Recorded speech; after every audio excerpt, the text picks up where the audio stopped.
It's time for Declare Your Independence with Ernest Hancock.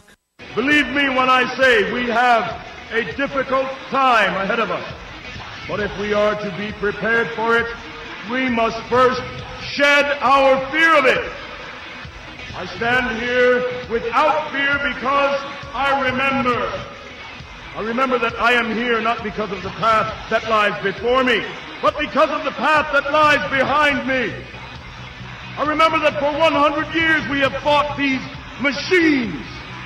And after a century of war, I remember that which matters most. We are still here! Tonight, let us make them remember we are not afraid!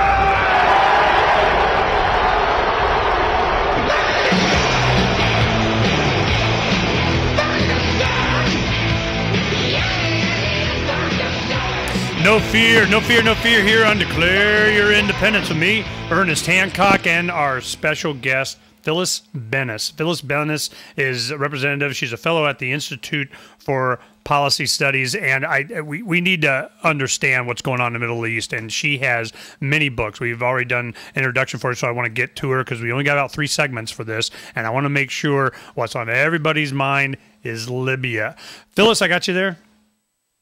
You do. I'm here. Phyllis, let's go ahead and focus on what's happening in Libya. How is it perceived by your institute and you and your studies in the Middle East? This is our function there is to what? Why are we there? Well, I think the question of why we're there is a complicated one. I think that what's going on in Libya is very much a part of the set of uprisings for democracy that we're seeing across the Arab world. It took a very different turn in Libya. It was militarized quite quickly with the resistance forces, the opposition forces, taking up arms as well. They include large chunks of the Libyan military. So it has become something that looks a bit more like a civil war. On the other hand, it's not an even divide militarily, and the opposition forces are significantly outgunned and outarmed by the Gaddafi regime. So we have... it's a very bad time for the opposition in Libya. They were facing pretty devastating attacks, and it's not surprising that they asked for help. They wanted a no-fly zone. Some of them even said, we want airstrikes. Some of them said, we don't. Some said, we want to do this ourselves. So there's been different positions. I think more recently, it does seem to be a majority of the Libyan opposition has said, we want a no-fly zone. What they got, which often happens when you're talking about, it's one of these, be careful what you ask for. You might get it and then some. They got then some. They got a lot more than they asked for. They got not only a no-fly zone, but an unlimited use of force authorized by the United Nations with the support of the most powerful European countries in the U.S. The U.S., Britain, and France essentially orchestrated this resolution. The U.S. had taken the original resolution that was being put forward by France and Britain that called just for a no-fly zone and said, we're not going to support that because we don't think a no-fly zone alone is going to work. So what we're going to do, instead of saying, well, we don't think a no-fly zone works, so we're going to say no, instead they said, we're going to rewrite the resolution so that it authorizes not only a no-fly zone, but all necessary force, all necessary action. That's what they authorized. So any kind of military action, whether it's with planes or ships or tanks, anything is authorized, even sending in foreign troops. The only thing that's prohibited, well, there's two things.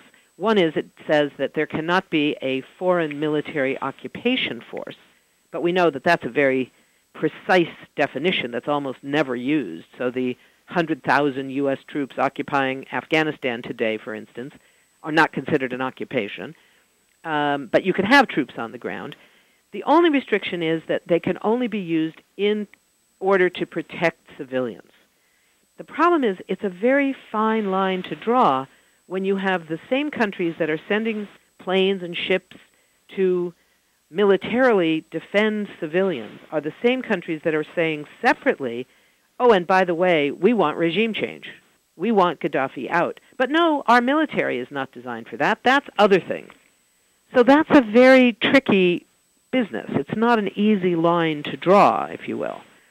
So I think that's a bit of what we're looking at right now. Nobody knows exactly how far we're going to go. This is looking a little bit like Iraq in 1991, when a no-fly zone was declared.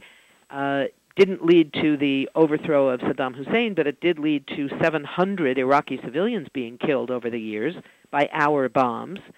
And the problem is, of course, once military force gets used, you don't usually have a lot of options about choosing how to respond.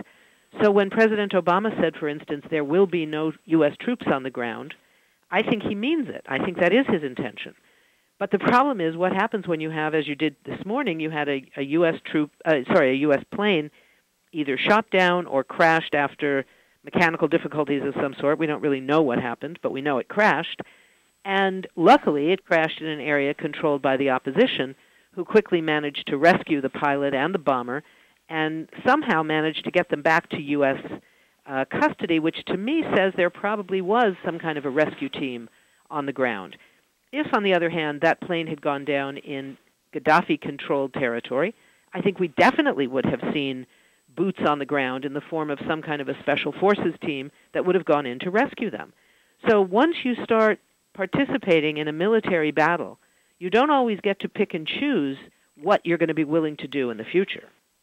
You know, the one thing that did interest me is well before all of this was done, they were already finding that British forces had special forces in Libya already.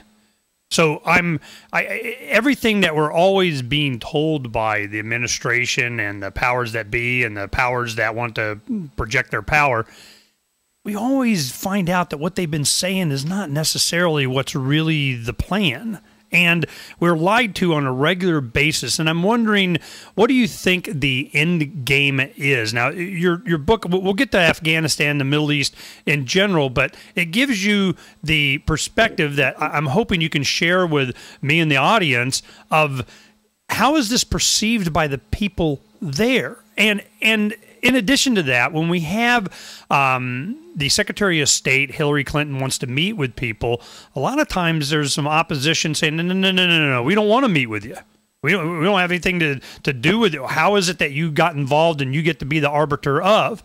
And please explain to me, from your perspective, the people there, how do they perceive our intentions? Well, I don't think the Middle East is not a monolithic place. There's lots of different opinions, just like there are here. I don't think we can doubt that there are plenty of people in Libya today who are very glad that the U.S. has led this campaign and that the U.S. and the French and the Brits are bombing Gaddafi's military capacity. Now, if it goes on very long, some of those same people are probably likely to say, you know what, this is not really what we signed up for.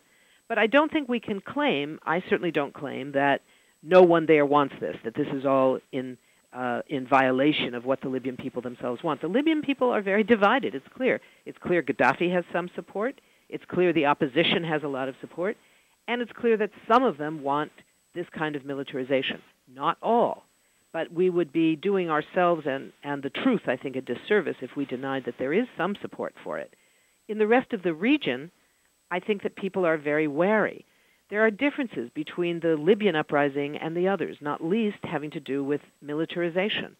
All of the other uprisings have been nonviolent. And people have paid a huge price. 300 or so people were killed in Egypt. On Friday, just after the bombing of Libya began, the government in Yemen turned on his own people and massacred a huge, nonviolent, unarmed group of protesters, killing 52 and injuring seriously more than 200.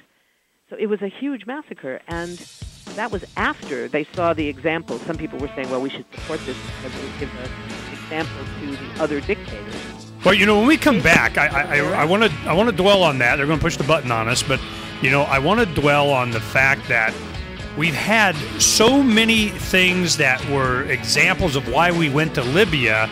We haven't gone to the other countries for them doing the same thing, like Bahrain. We'll be right back with Phyllis Bennis in just a minute.